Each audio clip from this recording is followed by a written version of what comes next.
Okay, welcome to lecture number 2. My name is Matt Hubbard again, and today what we're going to be talking about is demand curves and indifference curves. I've been getting a lot of feedback from you guys in class and review sessions and labs about where is Professor Pope drawing these indifference curves, these demand curves. How does he come up with it? As you're doing the homework problems, you've started to notice that they ask you to draw the indifference curve and to show the MRS at the point, or to show the maximum. And so you're wondering, well, how am I supposed to draw this indifference curve? I don't have any numbers. And it's true. You don't have any numbers, and so what the homework is trying to ask you to do, and what Professor Pope is trying to get you to understand, is the concept behind the indifference curve and the concept behind the demand curve. And really, it's that concept that's really important, because once you understand the concept, then you can understand how the model works. And then once you understand how the model works, then you can test that model against things that's happening in the real world to see if that model is accurate or not. And so that's the idea of behind economics. Why people create these models, why economists create these models, is because they're trying to capture what's going on in the world. They're trying to show how people make decisions when something happens. And so it is kind of confusing, and especially when you're first learning about indifference curves, like where does this come from?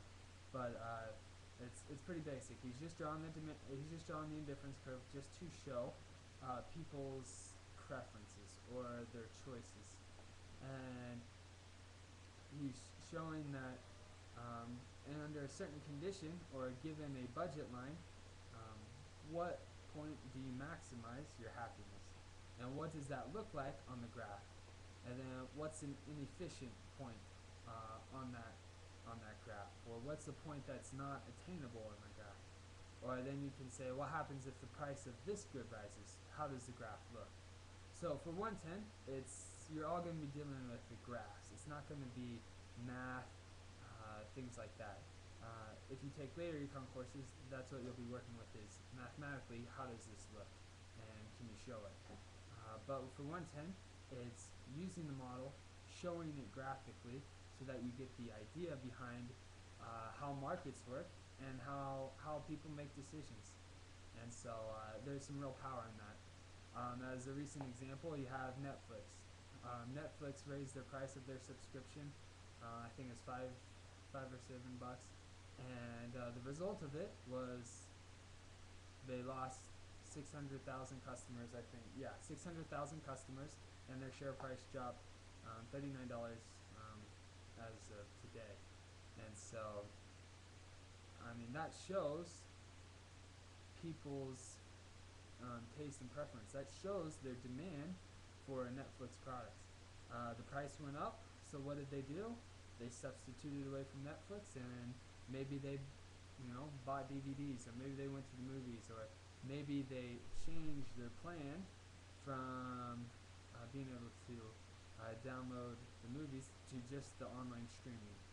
And so that's like a perfect thing to study in econ.